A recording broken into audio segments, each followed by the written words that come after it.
So, we will do a review based on design muna.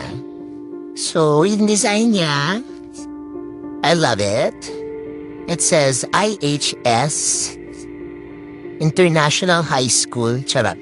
I like it. It's nice. It's very glossy. And the back part, di ako sure kung bakit may ganitong symbol. But, this one, it's a good design. It's very big. In terms of design, I'll give it an 8 out of 10. It's cute. I like it. And then, for the crispiness, we'll break this in half.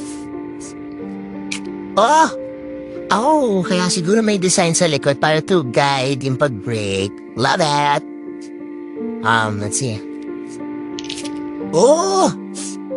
So crispy!